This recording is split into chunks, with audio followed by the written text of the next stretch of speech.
The emperor's hands are trembling, not from fear, from fury.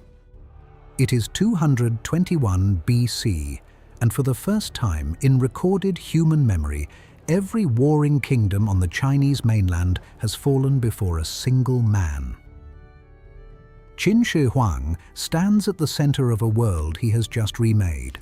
Banners flying above walls still warm from siege fires, scribes furiously rewriting maps, and a civilization of 5,000 years suddenly folded for the first time into one. What he did in that moment echoes in the bones of a nation that carries his legacy today, in its writing, its roads, its very name. This is the complete history of China, 5,000 years compressed into one story. From the very first farmers who coaxed millet out of the Yellow River mud to the soldiers and students who shaped the modern republic. Not a list of dynasties, not a textbook, a living, breathing account of one of the most extraordinary civilizations the world has ever produced. Let us begin at the beginning, which, in China's case, is almost impossibly far back.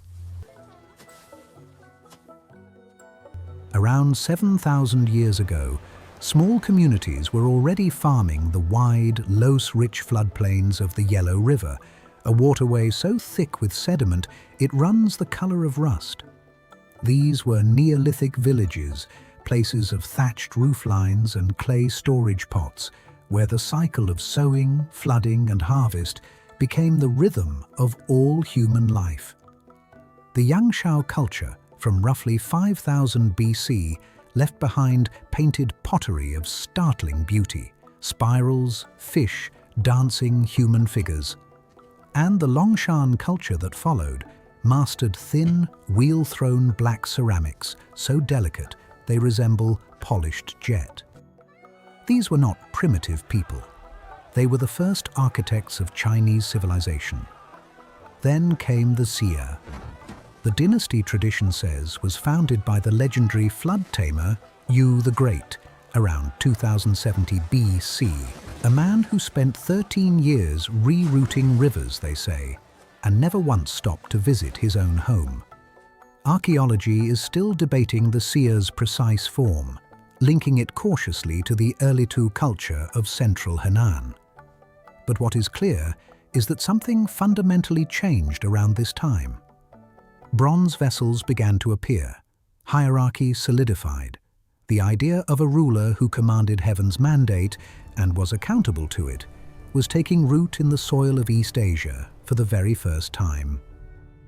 The Shang dynasty, from roughly 1600 to 1046 BC, is where history becomes undeniable. Excavations at Yinshu, near modern Anyang, revealed 11 royal tombs, palace foundations, and one of the most astonishing archives in all of human history, oracle bones.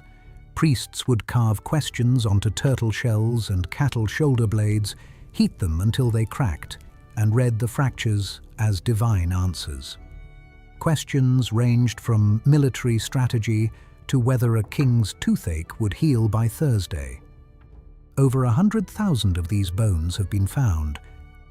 They are the oldest form of Chinese writing that still exists, and the characters used on them can still, with some effort, be read by a literate Chinese person today. Here is where the Zhou dynasty, the longest in Chinese history, spanning from 1046 to 221 BC, transforms the conversation.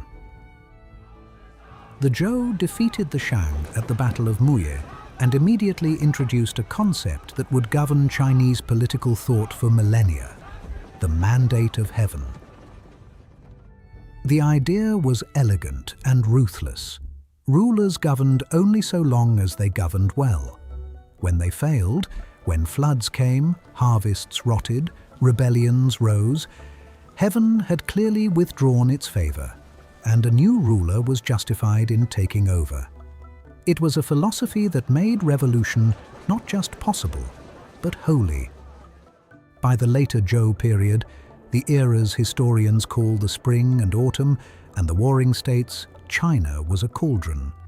7 rival kingdoms fought endlessly for dominance across the Central Plains and beyond. And yet, from this chaos came the most extraordinary intellectual flowering in East Asian history. Confucius walked these years, teaching loyalty, ritual, and moral self-improvement to anyone willing to listen, eating simple food, traveling between courts that mostly ignored him.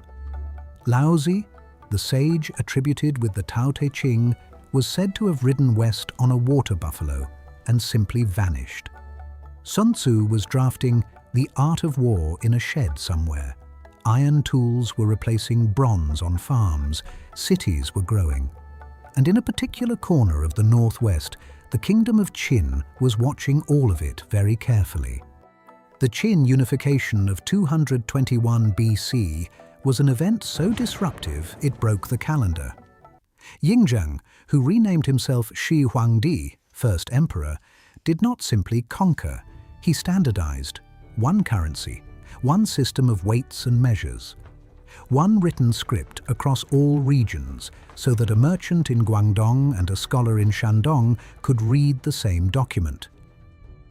He ordered the construction of what would become the Great Wall, linking earlier fortifications into a single spine of stone across the northern frontier. He also burned books and executed scholars who disagreed with him, because absolute power rarely travels without its shadows. He lasted 15 years.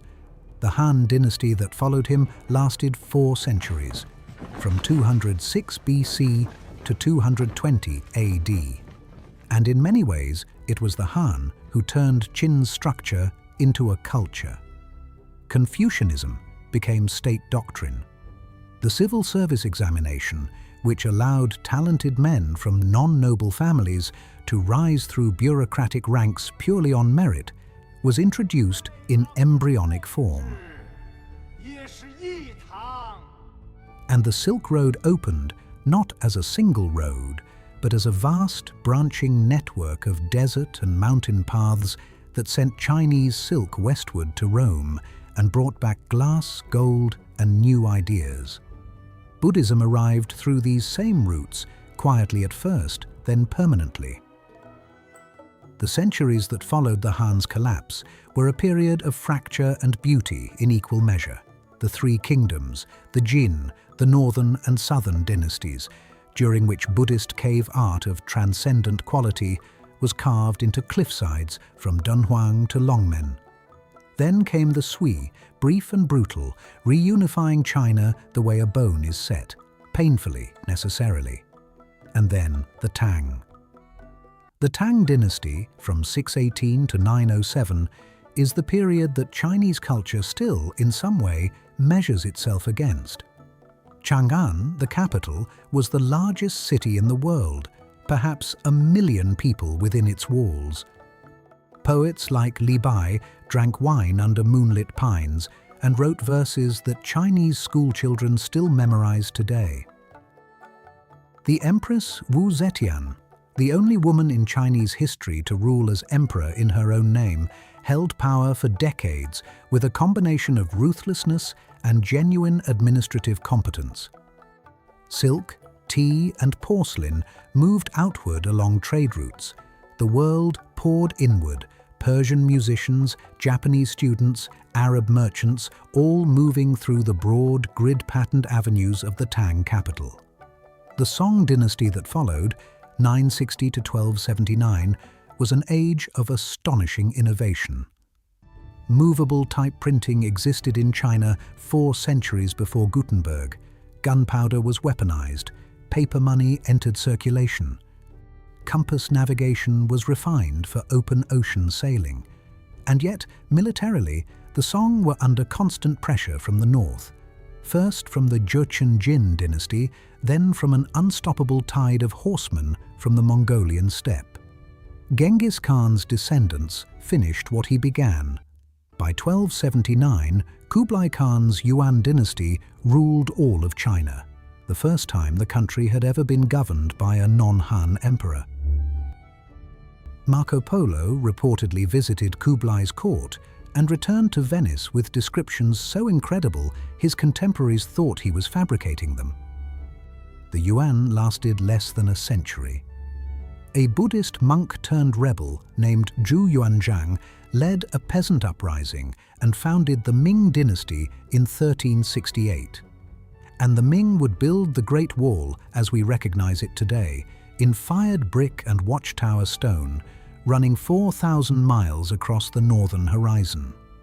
In 1405, Admiral Zheng He launched the largest naval expeditions in human history. Fleets of treasure ships so immense they dwarfed anything sailing European waters at the time. He reached East Africa. He mapped coastlines. And then, abruptly, China turned inward. The ships were burned. The records were erased. The door, which had been open, quietly closed. The Qing dynasty arrived in 1644, established by the Manchu people from the northeast who would rule for nearly 3 centuries. At its height, Qing China was one of the wealthiest, most populous empires on earth. And then, the Opium Wars. British gunboats forcing open Chinese ports. Unequal treaties.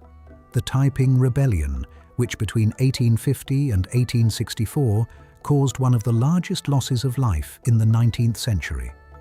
The Boxer Rebellion, the fall of the last emperor, 6-year-old Puyi, in 1912. A republic that struggled to hold together. A world war, a civil war. And finally, on the 1st of October, 1949, Mao Zedong standing above Tiananmen Square before a sea of people and announcing, in a voice that carried across the largest gathering in living memory, that China had stood up. From millet farmers on the banks of a flooding river to a nation of 600 million standing in the autumn sun of Beijing. 5,000 years and a story that is still unmistakably being written. If this kind of history, told the way it was actually lived, is the kind of channel you want to spend time on, then History Recreated is where you belong. Subscribe, leave a comment telling us which dynasty you want to explore next, and we will take you there. Frame by frame, year by year, moment by moment.